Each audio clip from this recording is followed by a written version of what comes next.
എൻ്റെ അമ്മോ, ചിന്തിക്കാൻ വയ്യ. 2 വർഷം കൊണ്ട് ജീവിതം ദോഷമറിച്ചിട്ട പോലെ പെട്ടെന്ന് ചേഞ്ചായി. സ്വർണത്തിൻ്റെ വില പറഞ്ഞു തുടങ്ങുമ്പോഴേ ഞാനിപ്പോൾ വാർത്ത മാറ്റും. വീട്ടുകാർ 10-23 പവനോളം കുട്ടികൾക്ക്, ഭർത്താവിന്, എനിക്ക് കൈ തന്നതാണ്. പുഷ്പം പോലെ വിറ്റു. അന്ന് തൊട്ട് കയറി തുടങ്ങിയ വിലയാണ് കേട്ടോ. 7 സെൻറ്റ് സ്ഥലവും ബാങ്കിൽ നിന്ന് 10 ലക്ഷം രൂപ ലോണും എടുത്ത് ഞാനൊരു വീട് പണി തുടങ്ങി. എൻ്റെ തമ്പുരാനെ, ഏത് സമയത്ത് ഉദിച്ച ബുദ്ധിയാണാവോ എന്ന്. എൻ്റെ പൊന്നു മൊത്തം പോയി. കഴുത്തിലും കാതും ചൊറിഞ്ഞു പൊട്ടി. സ്കിന്നിൽ പച്ച നിറത്തിൽ പുതിയ ഡിസൈൻ വന്നു തുടങ്ങി. വീട് പണി പൂർത്തിയായോ? ഇല്ല. നിലം പണി എന്നെ നോക്കി കൊഞ്ഞനം കുത്തിച്ചിരിക്കുന്നു. തറവാട്ടിലെ താമസം ദുസ്സഹമായി.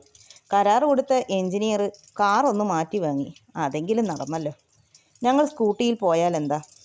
പുതിയ നിയമം വന്നതോടുകൂടി ഞാനും ചെറിയ മോനും ബസ്സിലുമായി യാത്ര. 4 ആൾക്ക് സ്കൂട്ടിയിൽ യാത്ര ചെയ്യാൻ പാടില്ലല്ലോ.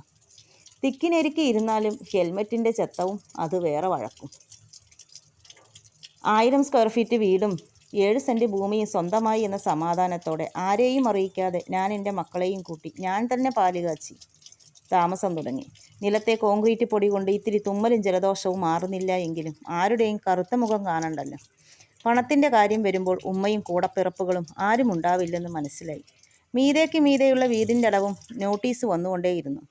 അത് കെട്ടാനായി പരിചയക്കാരോട് കടം വാങ്ങി തുടങ്ങി. ആരുടെ മുന്നിലും കൈനീട്ടരുത്, ആരുടെ ഓശാരത്തിനും കാത്തു നിൽക്കരുത് എന്ന ബോധമൊക്കെ പറന്നു.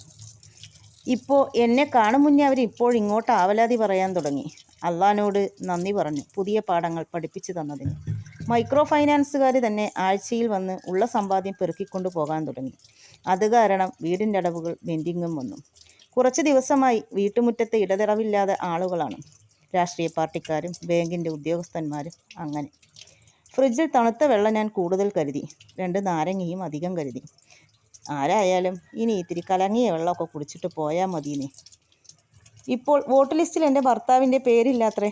2000-ൽ വോട്ട് ചെയ്തിട്ടില്ലാത്രേ. 2018 പോലും പൂർത്തിയായിട്ടില്ല. പിന്നെ എങ്ങനെ വോട്ട് ചെയ്യാൻ? നിയമത്തിലും കൂടി വേണ്ട.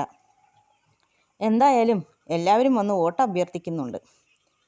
അതിനിടയിൽ കൂടി എൻ്റെ ഭർത്താവും കൂട്ടുകാരനും വരുന്നത് കണ്ട് ഞാൻ ഞെട്ടി. സ്കൂട്ടർ വീണു. ഒരു കുഴിയിൽ തെന്നിയതാണത്രേ.